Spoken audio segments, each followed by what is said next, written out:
So hello everyone, today once again I am there in front of you with the same topic that we will continuing, that is the female reproductive system part 2. Initially in the part 1 we have discussed about the components or the organs which are going to make this system. So now we are going to go for one by one each part's detail. Okay, so continuing this one, we have already started with the ovaries and this is the continuation of that part only. So here I have given you the detailed version of the ovary. Initially I have shown you this one is a ovary which is hanging over here with the help of the mesovarium, and there is a ligament which is known as the ovarian ligament. So here this part I have enlarged over here, that is the ovary, the almond shaped structure. Okay, so here is a detailed diagram of this ovary. In this diagram you are able to see that a number of components are written over here. So we'll start one by one. This one, the blue layer which you are able to see, that is the germinal epithelium. Outside the germinal epithelium there is a layer of peritoneum. So how many things I have told you? Peritoneum is the outer layer, then just after this one, this blue layer is the germinal epithelium. Okay, so you can write over here, this is the germinal epithelium. Okay, just after that you are able to see that from the germinal epithelium only, few of the cells are going to take birth from that layer and they are going to make a sort of Graafian follicular structure. Inside each Graafian follicule there is a structure which is known as ovum. But among these many Graafian follicles, only one ovum is going to get maturity, and that one ovum is going to be released from the ovary every month. Okay, not more than one.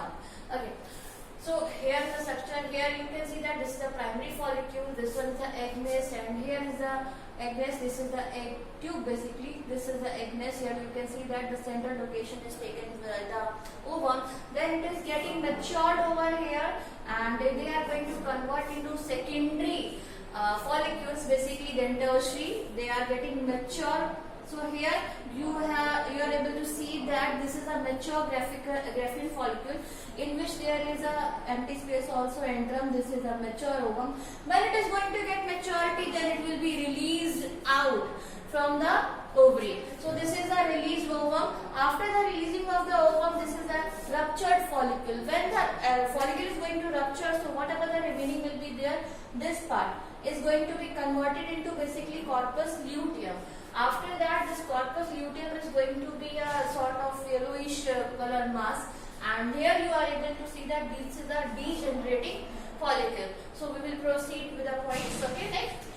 So this is the longitudinal section. This part I have already told you. See, this one we have cut over here. Then each follicle containing large ovum. See, as I already told you, this is the follicle and each follicle will be having one ovum inside that, surrounding by many follicles. Follicles are basically meant for providing them the nourishment for their survival. Then follicle cells of the maturing ovum release estrogen. This is very important point for you. The follicle cells, so from where this estrogen is going to be released, it is going to be released from the Graafian follicles only, and this estrogen is going to be released into the blood. So this is an important point for your competitive purpose. So that is why learn it properly. Estrogen कौन बनाता है?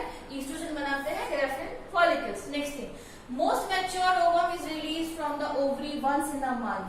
Each month only one ovum going to be released from the ovary, not more than that. Next thing, ovarian cortex. See, we have divided this into two parts, cortex and the medulla. Okay, so cortex is the outer.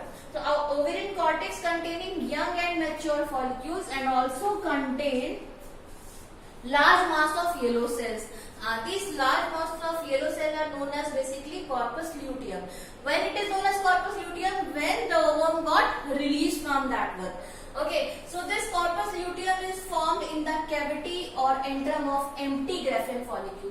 So when it got empty, this is a Graafian follicle. When it is going to push that ovum outside, or when this ovum is going to be released out, then this is the empty Graafian follicle. Then it is going to convert into corpus luteum. So corpus luteum formed in the cavity of antrum of empty Graafian follicle.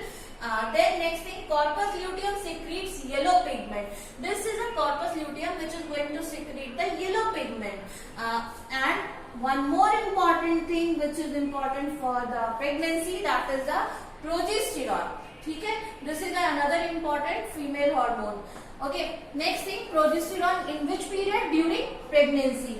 And one more thing, it is going to produce relaxin towards the end of the pregnancy. When pregnancy is going to end, then it is going to secrete the hormone which is known as relaxin, so as to relax the system. Okay. Then again, ovarian cortex may have white body. See, ये जो ovarian cortex है, that is the outer region, they may have some sort of white body which is known as corpus albicans. ये क्या है? It is representing the degenerating corpus luteum. मतलब ये जो corpus luteum है जो कि येलोइश कलर का सिक्रीशन करता था, जिसका हमने नाम दिया था पिगमेंट ल्यूटिन. ओके, सो ये जो अब इसके बाद में क्या है? It is going to convert into corpus albicans. This is known as a corpus albicans and further it is going to be release out during the menstrual cycle. That we will proceed in the next one with a detailed version. Okay, so regarding this one, whatever the structures you have studied, see, important thing, estrogen secreted by Graafian follicle. Next thing, progesterone secreted by corpus luteum. Again the pigment lutein which is yellowish in color. This corpus luteum is going to be converted into further this into corpus albicans, which is representing the degenerating corpus luteum. Then it is going to be released out. So this is about basically the ovaries, and in the next video we are going to continue with the fallopian tubes. Thank you.